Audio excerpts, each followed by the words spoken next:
is R.J. Rushdoony, easy chair number 62, January 14, 1984.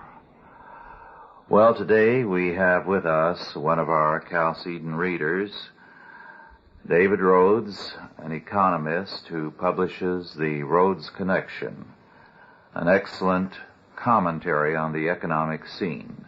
We'll tell you more about the Rhodes Connection later.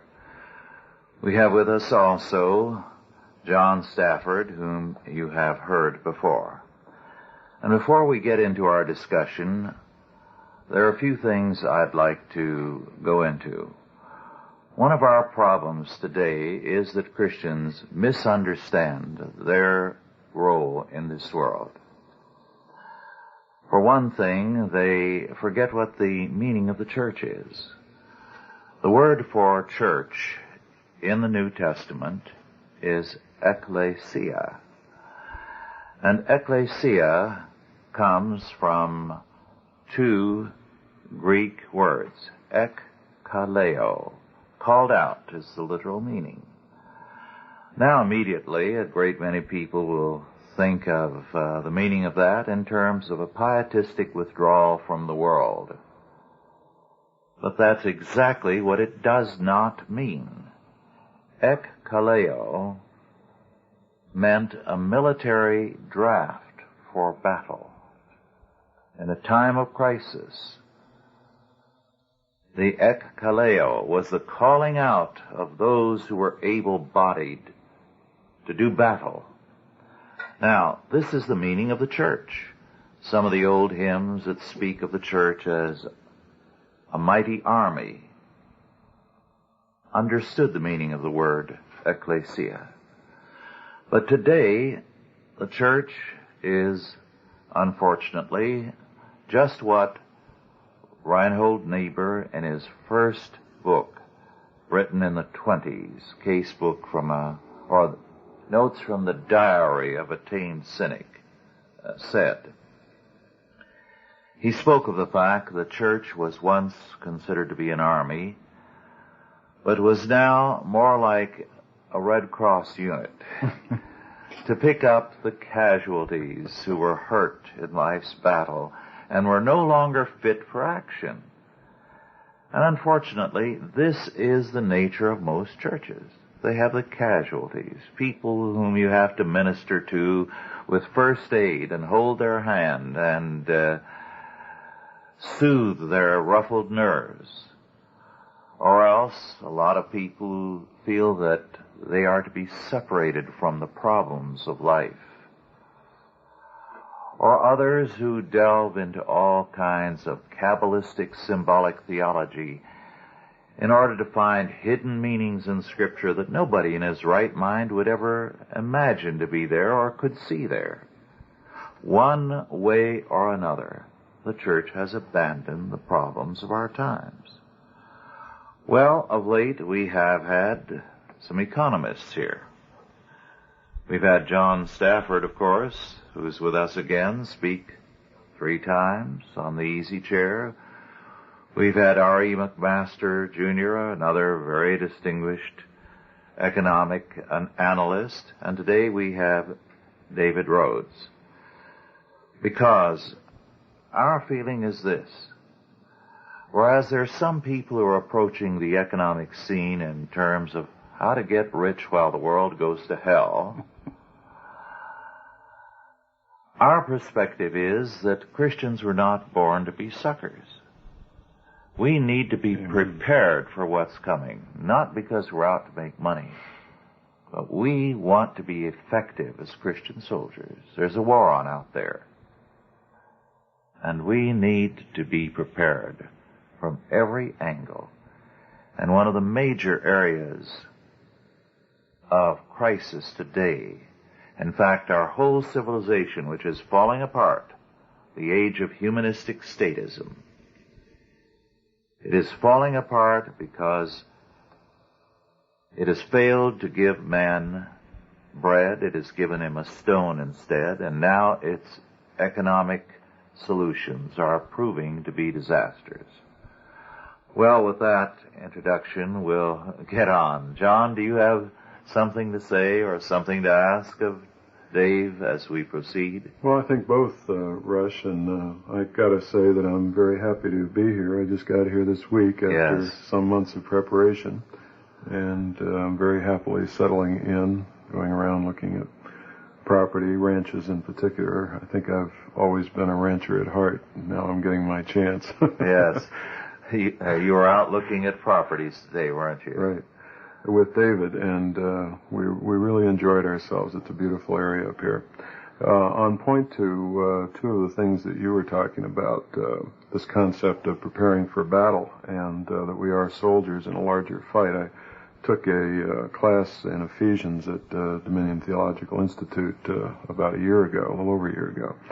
And, of course, Ephesians 6 talks about exactly that what's going on in the temporal world is just a reflection of the larger spiritual battle between the forces of good and the forces of evil, the forces of God and the forces of Satan. And we're told to be prepared to put on, the breastplate and all the various other parts of the armor that we need in a spiritual sense. But part of that, as you suggested, goes to the idea of being shrewd and wise. We're told all through Proverbs especially to seek wisdom and not to be the casual company casualties as you were referring to them. We're supposed to be part of the Dominion Covenant. We're supposed to go forth, be fruitful, multiply, have dominion over the earth, and establish God's kingdom here, just as it says in the Lord's Prayer. Thy kingdom come, thy will be done on earth as it is in heaven. So there should be a heavenly reflection here on earth. And so I agree with you 100%. I think it's really sad that, as I understand it, the Episcopalian Church in the United States has thrown out of their hymn book Onward Christian Soldiers and a couple of other hymns of a similar nature, which they, in their infinite lack of wisdom, decided were too militaristic, for the modern age and for the pietistic posture that they did want to take. It's really sad. Your recent piece on kenosis, I think, ties into this quite nicely. Was that a position paper? Yes. Right. Well, this ties in with the other thought that you expressed, which was that the Christians have to have, in effect, the wherewithal to do God's work here. And I've always thought about it in terms of carrying out the Great Commission. And as you have pointed out in a number of your books, Flight from Humanity in particular, about Neoplatonism, that it's just ridiculous to try to totally separate the spiritual from the temporal, that the two are together and are to work in harmony, and there's good in both. And in that sense, we have to have the temporal wherewithal to carry the gospel throughout the world. And so if we are, in fact, going through a time of economic crisis, it's very important for those who are part of the church, the group that you referred to have the not only the spiritual wherewithal, but also the temporal wherewithal to continue the church and continue the work of spreading the gospel. On this point, David and I have been having a number of discussions the last couple of days how we view the coming years, especially in the near term. I think, and correct me if I'm wrong, David, that we see things pretty much alike in terms of the ongoing currency destruction process. We may differ slightly in terms of the near term on exactly what's going on and what particular investment posture would be the best. I know we agree on one point, and that is, given nearly any probable scenario, that stocks have been the place to be for over a year now.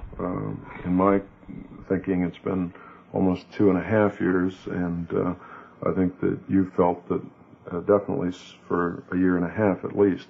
That's been a place to protect and enhance capital, whereas you felt that the deflation scenario indicated that gold was at least temporarily not the best place to be. And I'm not quite sure what your position is on bonds, so I won't try to articulate. I'll let you have a shot at it. Okay, let us know what your latest thinking is. I understand you have a 5-year forecast. Right. It might be good to start with that. First of all, though, like you say, and as Resh said, life is something that you play with both hands. The spiritual and the temporal have to be played together. We've been given both of these worlds, and I think one of our main goals in life, in a personal way, is to learn to deal with them both. And the spiritual, of course, is in a shambles at this time, as are most of our other institutions, everything from economic to political. At the same time, though, I think it's because the old institutions have served their purpose, and what we're trying to do now is to move on and emerge into a new era. And, of course, the church will be a new church, or at least a revitalized old church, redirected old church, will be the vehicle that will carry us between the two. And I see now emerging of course, the new church, the new orientation. The people are becoming disenchanted with the orientation of the old church, the bureaucracy within the church, the timidity of the church to deal with real issues and real lives, the fact that they put too much emphasis on things that are outside the community and they've abandoned the individual. The new church will correct all of that. There are some spiritual difficulties that we have to go through in this process, the same as we have some economic difficulties. I think at the end of the next few years, most people will come to understand what real wealth is, and they'll be able to define it in spiritual terms, and at that time be able to convert their temporal savings and investments into something that will be more meaningful in the spiritual and the new church movement at that time. We've been given, though, a period of 4 or 5 years, which I think will be a very good investment climate, and it'll be an opportunity then for Christians to multiply their capital and prepare for the period that comes after that.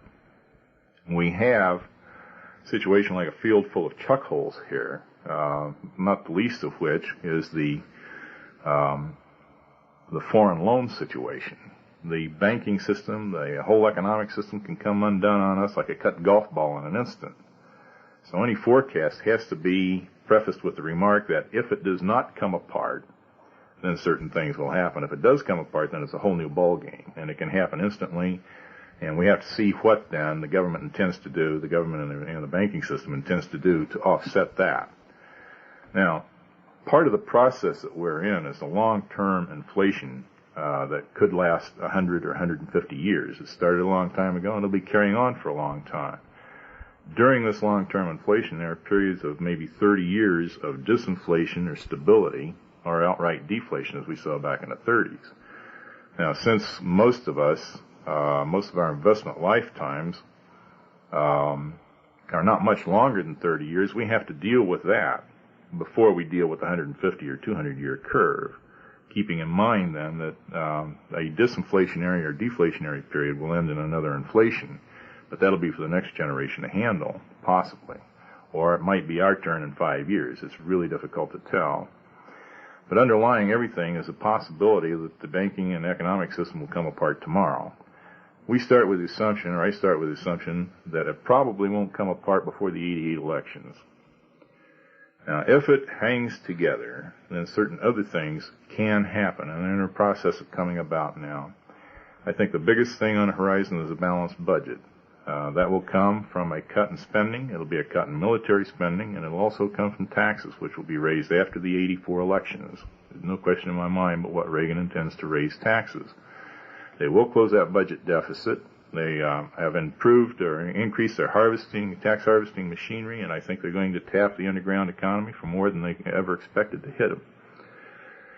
Other things are happening. The increased cash flows are keeping the increased cash flows are permitting companies to stay out of the borrowing market, so interest rates tend to stay down. There's an analog or a model for what will happen if we have a balanced budget. Now, that model is a period of the 1920s. After the 1920-21 collapse, that ended the inflation, and then there was a period of stability of 10 years after that, during which, of course, real estate and farming went into the tank, as we're seeing now. But the stock and bond markets took off, and I think that's the kind of a period that we're in now. Incidentally, the cut in the military budget will come about as a result of military stand down in Europe, and I think we'll see disarmament, serious disarmament negotiations start this year. Kissinger has already told us what his plans are. He will be shifted over to the disarmament negotiations this fall. We have some inside word on that. Timing may not be this fall, but that's the intention. And given the reality of a 5-minute strike against Moscow, I think we'll see the Russians become very pragmatic, and they may even open up their borders in the next few years. And we could see something that looks like peace in Europe for the first time in most of our lifetimes. This is a very dramatic thing, and if it happens, why then I don't see anything holding the stock and bond market back. Now, a bull market in stocks has already begun. Bull markets come in 3 waves. I think we're at the end of the consolidation after the first wave. Interest rates could be sticky until the government begins receiving its income taxes in April. So they may not go down very much. But I don't see them going up very much either because of the high cash flows in industry and the lack of borrowing, or the lack of interest in borrowing on the part of most of the consumers. So what we're recommending now is that people begin accumulating for the start of the second leg, which may have started already, but certainly is bound to start sometime after April. And there's tremendous technical strength underlying the stock market at this time. Likewise, it's underlying the bond market. The second wave I would expect to run to 1,500 to 1,800 on the Dow, and it'll probably finish within a few months after the election, after which we'll have the standard post-election correction, which will last through 85, and then 86, 87, and 88, we'll see the blow-off in the market, and we'll see 3,000 to 3,600 on the Dow by the 88 elections. In a market like that, it's tough to... in a market like that, you don't need gold. In other words, if you have an opportunity to make money in the stock market, tripling your money in that kind of a period, I don't see gold or commodities or anything else offering you that kind of an opportunity. So we are recommending that you retain your core holdings, things that you haven't reported and that people don't know about. Keep those. You need that insurance because hard times are coming. But get into the stock market. But remember that they don't ring a bell when it's time to get out.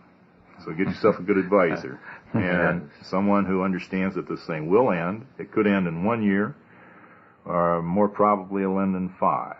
And when that time comes, then you cash in your holdings and you begin buying the things that will see you through the following period, which will be probably the greatest depression this country's ever seen. Now, there's a lot of controversy about whether it'll be an inflationary or deflationary depression. I think that it'll be masked, and we talked a little bit about this yesterday. I see the destruction of the middle class going on now. Most of the people are falling out of the middle class into poverty. There's a great cloud of people drifting across the country that are not in any of our statistics. They drift from city to city. They're unemployed. They're unemployable. They've been destroyed spiritually and physically. And these people can't hold an idea. Their attention span is too short. They're uneducable. And because they drift, they do not draw unemployment. They do not show up on the welfare rolls. But this crowd is growing. The crowd of dispossessed Americans is growing. This year, 1,000 farmers in Michigan alone lost their farms. Just recently, the sheriff in one county in Indiana put a stop on foreclosures because there were 700 families in one county in Indiana, farming county, that were up for foreclosure. The Americans are being dispossessed. They don't own any property. If they've been patriotic, they've found that their children and they themselves have been wasted in foreign adventures. The whole of our institutions are discrediting themselves. They become illegitimate. And in this absence of institutions, the people come apart too. This will increase, regardless of whether we have an inflationary or a deflationary depression. It doesn't matter. That is going to continue at a rapid pace. And at that time, then, you have to take your winnings or your earnings from the stock market and you have to begin investing in such a way that you can harness that, put these people back together, and begin bringing back legitimate institutions, the first of which will be a new church. Well, that's a very thorough analysis and a brief compass of time, Dave. I appreciate that greatly. I do believe that you are right. I think we're going to continue to drift from disaster to disaster, one variety or another, until there's a change in the people. And it has to be a church that sees itself as an army of the Lord, that is going to create a new society that alone will make the difference. And at present, we don't have but a small element within the church that feels that way. Now, it's a growing element. But this alone, I believe, is going to make the difference, because the crisis of a civilization is at heart a religious crisis. We've gone from God's law to fiat law, fiat money, fiat politics, fiat everything. John, what are your reactions? Well, fiat to me means unreal, and I think we're really living in an era of unreality. It's a fantasy world existence that many individuals have put themselves into, and of course you get the greatest concentration, I think, of people living in a fantasy world in Washington, D.C., which I just left, and thank God that I was able to get out of there. Actually, I do see a few good things happening in Washington. There are some younger conservatives in their 20s, 30s, and 40s who are true conservatives, true Reaganites, many of them born-again believing Christians, who are operating in the middle to lower levels of the Reagan administration. And I think that the army that you talk about is, in fact, being prepared. Yes. So even though I have quite a few problems with the administration in terms of the policies, the pursuit in certain areas, their positions or lack of positions on certain issues that I'm interested in, I really see at this point no alternative to supporting the president for another term, although, of course, I'm open to the possibility of some other aspect to change that. But I think as a matter of practical reality, the fact that this good work is going on and that the president has, I think, done a pretty credible job given the difficult circumstances that he's had to work with, such as the Tip O'Neill Democrats in the House constituting a majority, plus the fact that we all have to remember, every time I start to feel critical of the administration, I remember that the president was subject to an assassination attempt, which was probably a lot more serious than we even now have been led to believe. So in the face of a direct threat on his life, he has at least allowed these younger people to come into the administration, to make a difference during this first 4-year period, and I think preparing themselves for the rest of the century. And that's something that we have not had since, well, I can't remember how far back. I guess the bad guys did the same thing in the 30s in the Roosevelt administration. A new brain trust. I like your word fantasy. A friend of mine, in a very profound moment, once said that the biggest problem with the human race is they extrapolate to the ridiculous.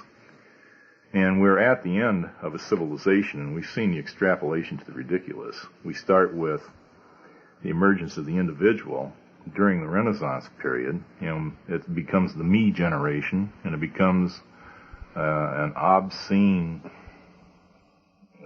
quest for wealth, ego, and materialism. And obviously we've extrapolated to the ridiculous there. The other extrapolation is this illusion of wealth. And when we talk about the collapse of the economic system, really what we're talking about is return to reality. It's a very healthy thing. We have an illusion that we're wealthy, but we've got 4 times as much debt out there as anybody can ever hope to pay. So we have to destroy 80% of this illusion. Now, people hang on to these illusions as if they were real.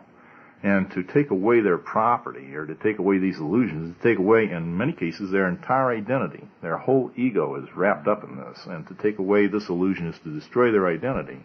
It has to be done, and it will be done. But it's a rude shock to these people to be brought back to reality, to realize that they thought they were retired and set for the rest of their life, and all of a sudden they're a pauper.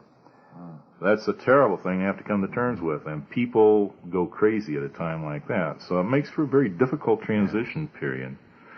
But coming back to reality then, we don't just do it in the economic sphere. With the return to reality, we get a new spiritual insight. Yes. Jung has talked about this, Carl Gustav Jung, in his study of some of the manifestations, the space manifestations and so forth, which he deals with in terms of a group fantasy or a group illusion. Mm-hmm. He says that there's never been a time in the last 2,000 years when we've seen constellations in the heavens the way we're seeing them now. He says what we see is the sort of thing that would precede the second coming of Christ. And I think that's what we're looking forward to. So it's a difficult period. But it's also, I think, one of the most exciting periods in 2,000 years, and I'm looking forward to it with excitement and anticipation. One of the things that I think is most significant and revelatory of the modern mind was the death of God movement at the beginning of the 70s. Recent writers like Michael Harrington have echoed some of that kind of thinking. But the significant fact about the death of God movement has been missed by many people. They never said there is no God. They simply said God is dead for us. Therefore, God doesn't count. Now, that's like saying I don't believe in the locomotive that's coming down the track I'm picnicking on. Therefore, it doesn't exist. And it's that tremendous will to illusion that marks our age. And the economic crisis is going to smash that. No doubt in my mind about it. The thing I liked about that God is Dead movement was this bumper sticker that says, "My God's fine. Sorry to hear about yours." Yes. Well, another thing that I heard just within the last few days was this idea that just as usually when Time Magazine or Newsweek come out with a front page cover talking about either what a great bull market there is in stocks or what a terrible bear market there is in stocks, that marks the turning point. And it could well be that the cover of, I think it was Time, may have been Newsweek, which talked about the death of God, might have really marked the beginning of a repentance, of a turning back, the end of the former age and the beginning of revival. And I've heard people from Benedictine monks in St. Anselm's Monastery in Washington to TV evangelists and to really solid people such as Dr. James Kennedy of Coral Ridge Presbyterian talking about seeing real signs of revival. I'm not necessarily even referring to the polls where such and such a percentage of the American population count themselves as Christians or born-again believers. I think that's wonderful, and hopefully it's true of everyone who so professes. But I think I've personally seen signs of people looking for revival, if for no other reason, as Rush, you were talking about before the taping started, that the powers that be, even the non-Christians, the people who are not on our side, have to be faced with the reality that their whole world is crumbling, that many of their assumptions were false, that the utopia that they tried to build with their own hands, trying to exclude God, not building it on His principles, is not working out. That we're having bad effects rather than good effects. And even people like Peter G. Peterson, who is the former chairman of Lehman Brothers Kuhn Loeb, and the pillar of the American Eastern banking and financial and political establishment, has been going around now. He even left that firm to form his own smaller firm in the venture capital area and investment area.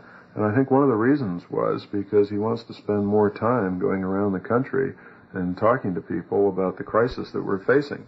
For instance, he believes that Social Security alone could bring down the entire economic and financial structure of the United States, and that the United States as a democratic republic, the political form could be radically changed unless we do something radical, and I'm using his word, about Social Security. It's absolutely insane that people, and we talk about unreality and fantasy world, for people who up until 1980, 81, even if they started at the beginning with Social Security making contributions in 1937 of about $22 a year, these people could have contributed no more than a maximum of $16,000.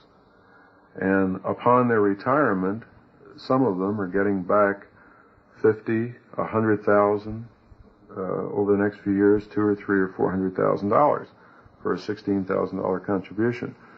Contrarily, a young person of age 20 or 21 who starts contributing now, just based on the current levels of taxation and levels of income against which those tax rates are applied, will be paying in no less than $330,000. So to get the same bang for the buck, the same return on investment, that person would have to be paid back well over $1 billion after age 65. Now, unless we have a super hyperinflation, where yes, that money will be paid in the billions, but in terms of adjusted for inflation dollars, it'll only be, a few tens of thousands. We're in a real pickle, and we just cannot go on paying multiples of what people have contributed to Social Security, where we have not taken the money and invested it. One way that I put it about Social Security is that Social Security does not exist but for annual appropriations of the Congress. In other words, there is no trust fund, there are no monies set aside, these are unfunded liabilities which can only come out of additional taxes. So either there has to be radical change, or the country is going, down the road to perdition, not just the way many of our quite conservative friends have been telling us for a number of years, but even now the pillars of the Eastern liberal establishment.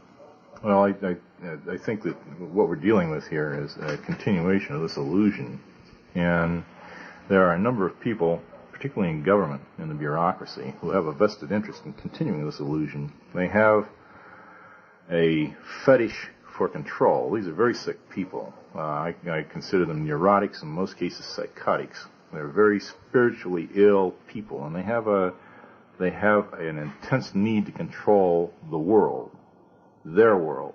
And you'll find, as a psychologist will tell you, as their world begins to fall apart, their fetish increases, and their need to control extrapolates exponentially. Now, if I were to pick a period that I might see us moving into, I would say we're moving into the golden age of Western civilization. It could last 2 or 3 generations, as the past golden ages lasted in Rome and Greece. Now, historically, they look nice, but then you have to remember that history is written by the king's apologists. When you look at the life of the average person during this golden age, particularly one who is spiritually aware, they are pursued people. They are pursued by these people with a fetish to control. They cannot permit individuality. They can't permit people to pursue another god. So they pursue the people. The golden age then would see an increase of controls on the individual coming from our own government in particular. And you talk about the Social Security system problem. It is a tremendous problem. Today, the government is studying ways of nationalizing all of the private retirement funds in the country to shore up the Social Security system. What this means then is that the old people will be drafted and enlisted in a very real way to support the program that was supposed to support them in their old age. The increase in the ability of the IRS to harass individuals, the laws that they're making today, which are not laws, they're administrative rules designed to permit these people to pursue you as an individual, and they do it in physical ways. They gain control of your property and therefore try to manipulate and control you. This is increasing. The use of the police and the military, the use of spy agencies against their own people, this is increasing. And I think that the symbol of the era that we're moving into was when they moved the dump trucks in front of the White House. The government has become illegitimate. The people in there are running the bureaucracy and the government for themselves. I don't think it matters who's in charge. He's a figurehead. And as we talked before, people try to assassinate the president. I don't recommend that. It's like shooting the figurehead on a boat. The guy that owns the boat is going to be pretty sore at you. You're going to end up in real trouble, but the boat doesn't change its course. So the senior level bureaucrats are the ones who run the thing. They're the ones who set the directions, and they have a broad latitude of control, and they are the ones who are pursuing us. They're the ones who will launch the golden age. And in metaphysical terms, this is known as the age of the beast. The Social Security number is a tag, it's a tag on you that claims you as government property, the same as the ear tag on a cow says that he belongs to, or she belongs to a certain farmer. It's the age of the beast, and if you want to know just how bad the golden age can be, read that. And the two things to keep in mind: in the golden age in Greece, they assassinated Socrates. In the golden age of Rome, they persecuted the Christians. In the Western golden age of the Western civilization, we'll see that again. But this is part of the fire that we have to walk through. Remember that human nature is forged in the fires of adversity. This is part of the fire that we have to walk through before we can reach the other side and qualify to enter the new age.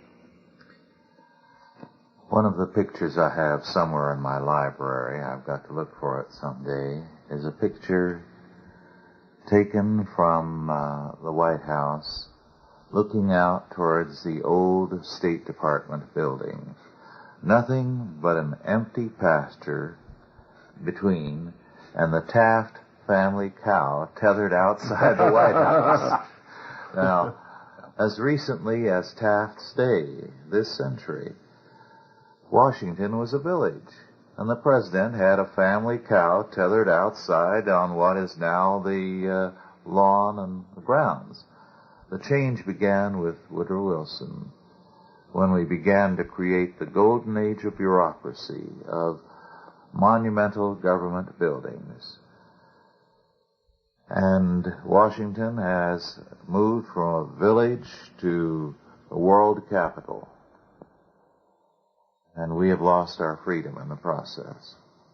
As recently as 1952, when my folks moved to Washington, it was considered a small southern town. And everybody knew each other, and there was great civility. There were manners. The streets were uncrowded. The trees grew and bloomed very nicely, and it was frankly a very lovely place to grow up. You have to really be thankful for the opportunity to be at the seat of government in a very pleasant, physically place at that time. But now we've got gridlock imported from New York. 10% of the population of Washington is homosexual. And a third statistic that's really frightening is that out of every 1,000 pregnancies, over 630 are terminated by abortion in the District of Columbia. That's the kind of a rotten society that the fantasy world utopians have created for themselves and us in Washington. Matter of fact, I'm hoping, Rush, to write a piece. I've got the title for it, as I do for many of my pieces, that maybe I'll finally have a chance to get down and to writing. It's called Washington, D.C., Left-Wing Capital of America. Well, we Christians have a responsibility as God's army to take over this world for the Lord. Because everything must be brought, every thought, we are told, that far into captivity to Christ. Mm-hmm. And we are told the cry will go out in due time that the kingdoms of this world are the kingdoms of our Lord and of His Christ. So we need to welcome this growing collapse, for all the tragedies and disasters it will create, as an opportunity, because it will bring the world back to reality. It will make possible Christian reconstruction. And we're going to have it because the course that is being pursued is suicidal. These people are killing themselves off, are destroying their own ideals. There's a line in the poet William Blake, who had a lot of unsound and heretical ideas, but this sentence always struck me as very true. He wrote, "I saw the finger of God go forth, giving a body to falsehood that it might be cast off forever." In other words, God is allowing mankind to realize his Babylon, his Tower of Babel, right, in order to smash it. Because man himself is going to see how monstrous it is. Right. Absolutely.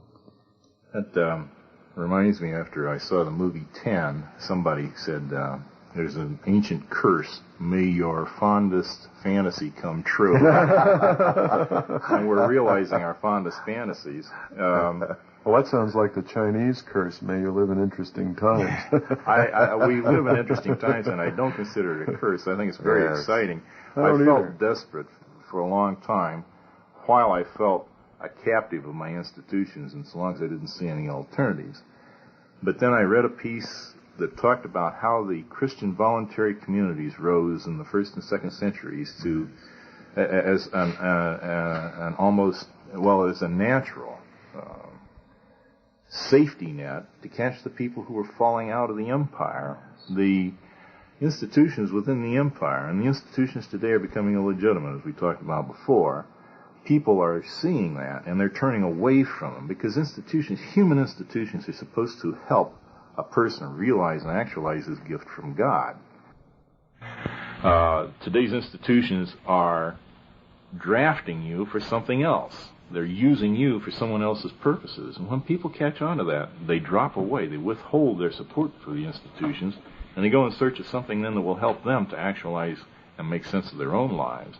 And today, communities are popping up all around us, and they're not just farming communities where you can go and join a monastic order, but they're networks of people who are on the same spiritual path. And almost magically, they find each other. They find that their neighbor has been on this path for years and hasn't said anything about it. But the network is all around you. And when you become so discouraged with your life the way it is, then you're primed to discovering the network that's there, already around you. Now, a doctor told me a long time ago, don't go prospecting for patients. And what I'm discovering is that when a person becomes so disillusioned, when he becomes in touch with reality, then he will come looking. He becomes then a patient. He knows that he's got a problem. Then you can talk to him and you can help him. And these networks then are picking up these people the same way the Christian communities used to go into the cities and look for the fallen there. Now, you talk about running a first aid station or a Red Cross. I like to look on it as a recycling era. Yes. Where these people are being cast off by a very sick society. but they're still alive, and now they're sensitized, and we can pick this rubble up and put it back together and make an army for Christ, make them whole again, and send them back out into the world, and they can bring about the whole new world. That, to me, is the future. Yes. Well, that's really interesting, because I think we talked earlier about the work of the early church, and of course it had a side benefit of building up the Christian community, where the Christians would go out in the highways and byways and under the bridges and take these little children who were cast away by the Roman citizens. They didn't want, let's say, a baby daughter, like in mainland China today. There's infanticide against little infant girls. And they scooped them up, took them home, adopted them, and brought them up in the Christian faith. And it sounds very similar, like a very similar operation. It's happening today. You talk about, in fact, the number of terminated births in Washington, D.C., when the government was funding them, exceeded the number of live births. Oh. It's a necrophilic era that we live in. In a period like this, the spirit is contained and not permitted to grow, and it turns acidic. And the people then turn on themselves. The biggest manifestation of this, the hate for life, is the destruction of life. And it takes place in spiritual murders with child abuse and spouse abuse, and it takes place in real murders in the case of abortions. There are communities today that go looking for unwed mothers and others who want to terminate their births, and they say, if you would just have the child, and then we'll take care of it for you. And that, to me, that's an affirmation of life, and I find that really exciting. Yes, and this is why it is so important, the point you've made, David. The Bible tells us, hope deferred maketh the heart sick. And when men keep thinking, well, when the crash comes, then we can have freedom 10 or 20 or 30 years down the road, you can't live that way.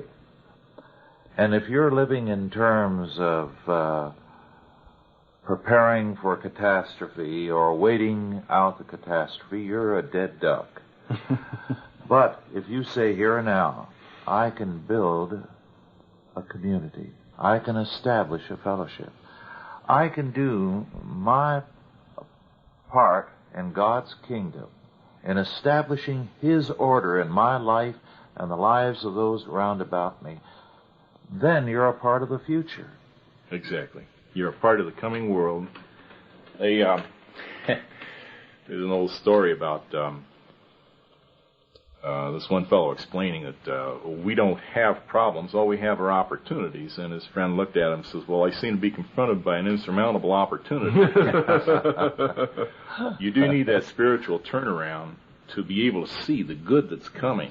And it's right there, next to you, and it's side by side with the bad, and it's just as intense as the bad. We're at that point where two curves cross. One's going downhill and the other's going up, and you can step across just as easily as you step across from one stairway to another.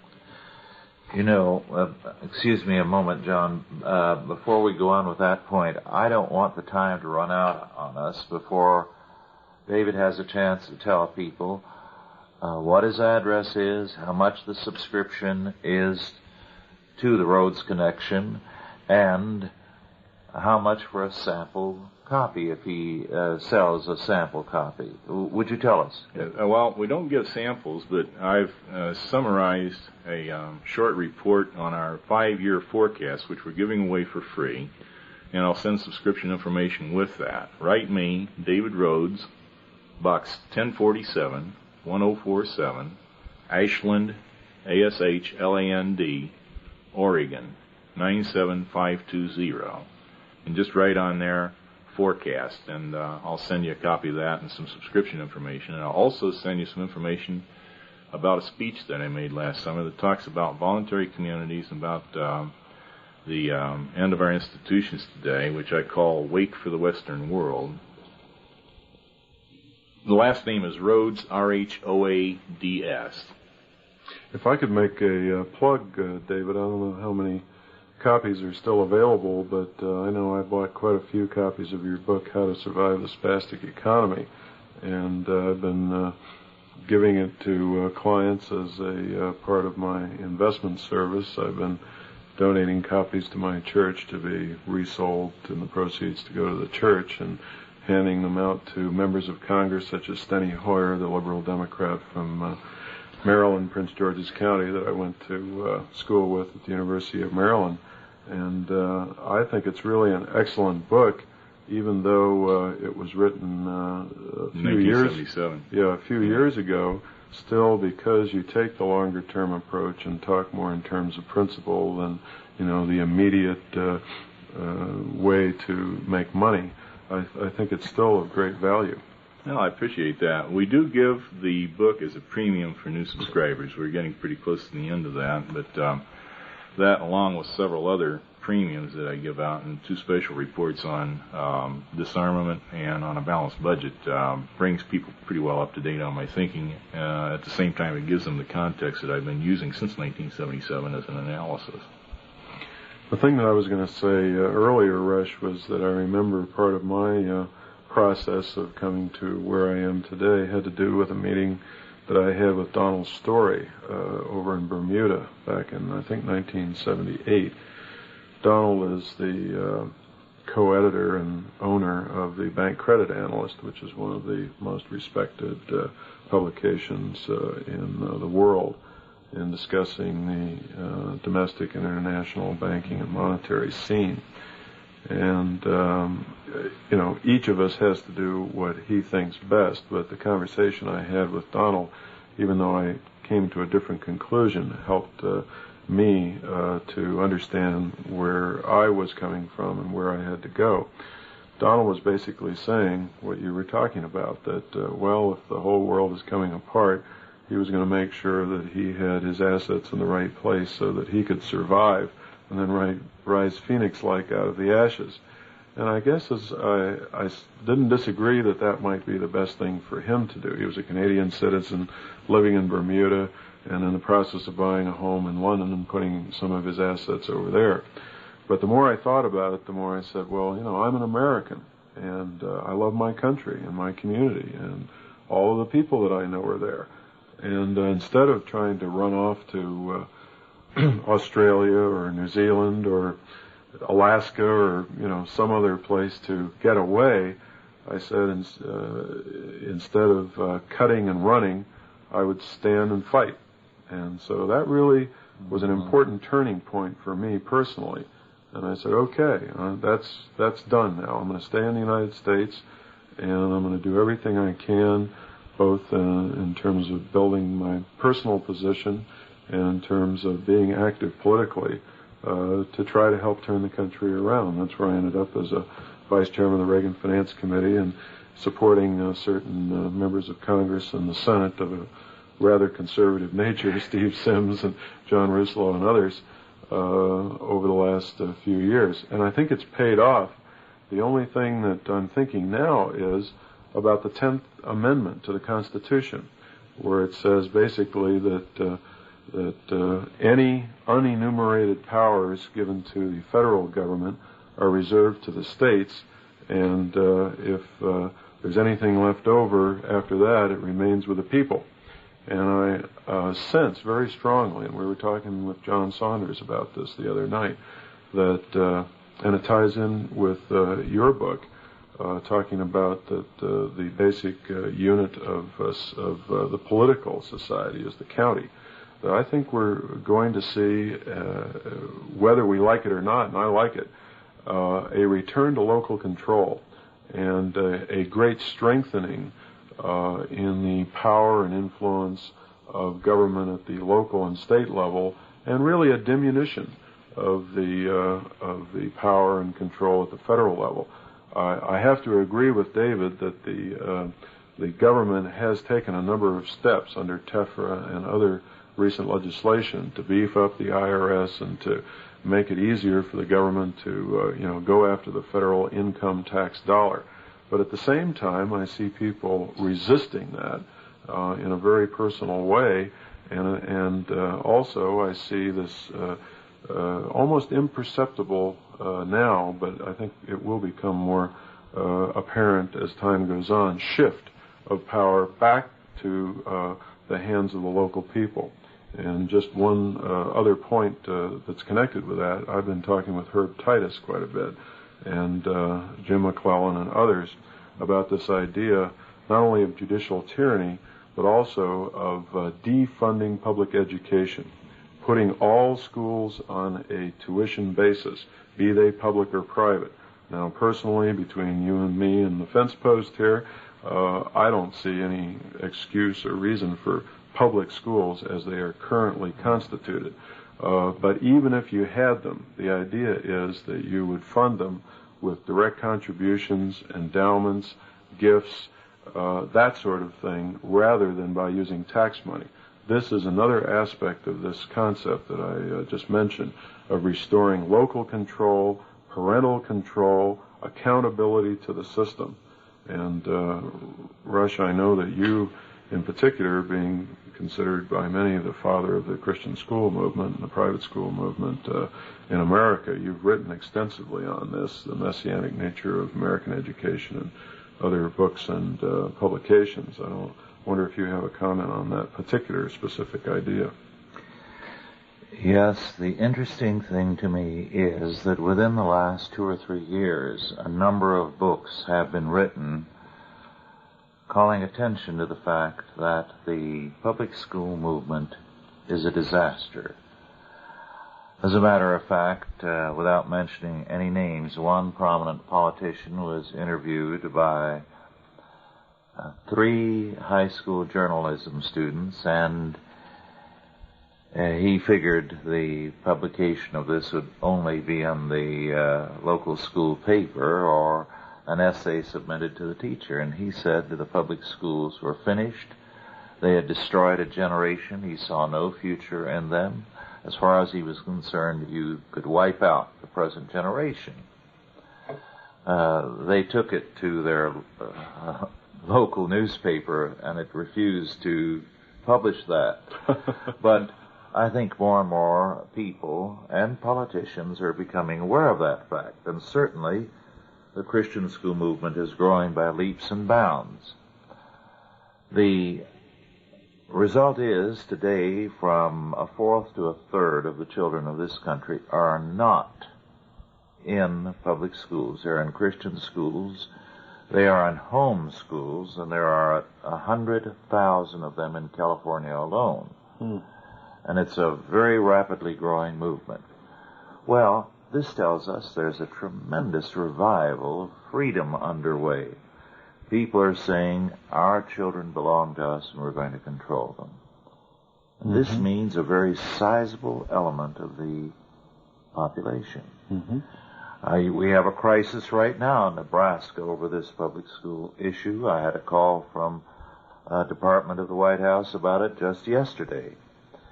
And it isn't a problem that's going to go away. It's building up. Right. Which tells us that people are turning back to freedom and demanding it. In the late 50s, Carl C. Zimmerman and L.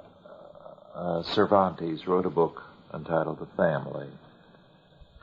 And in it, they declared that the beginning of the greatest strength and freedom of the family was ahead of us. Interesting. So they predicted what has been developing. The family is disintegrating out there, but within the Christian community, it is becoming a tremendous force that has Washington upset right now because of what's happening in Nebraska and all over the country. Well, that's really fascinating, for a couple of reasons, one of which you've written a piece called The Failure of Men. And in that, basically what you were saying was that men have been irresponsible. They have not maintained the responsibility for the family and for their work and so forth and so on. It seems to me that we were just discussing this fantasy world thing, which really is a reflection of irresponsibility. Mental illness and fantasy world living is irresponsible. Maybe the constructive idea that we can come away with is that that process really is reversing, and that parents in particular are now willing to take responsibility for the education of their children. That's what you're talking about. The the reemergence of individuals taking responsibility for their lives. The centralization thing has gone as far as it will go. There will be people in the central government who will keep trying to impose their will on us through that mechanism, but people are abandoning it. They're withdrawing their support of it. They're turning themselves to the local level, and they're controlling themselves at the local level, and in time they will develop their own local institutions that will protect them from their own federal government. In Rome, the barbarians surged into the empire, and they were co-opted by the provinces. And they turned them into policemen, they turned them into their own army to keep the tax collectors away and to protect them from Rome and its voraciousness that accompanied its decline. This is happening in all spheres. Vigilantism is on the rise because we don't have a justice system. Mankind will have justice. And yes, the vigilante movement is not a movement toward lawlessness, as the government would have you think. It's a movement back to lawfulness. People don't like vigilantism. It's a second best, but we've got to have some kind of law, and so it's coming back. We will have law. We will have order. We will have a social fabric, and it's coming together at the county level. Gary North, I think, did an outstanding job on that. He said, get active at the local level and create the kind of world that you want at the local level, and it's happening. And I think it's very exciting, very encouraging. Well, our time is up now. Thank you, David. It's been a delight, and I know that everyone who hears this will appreciate the information and insight you've given. And John, thank you. We'll be using you now that you're one of us right along. Thank you all for listening, and we'll be with you again in 2 weeks.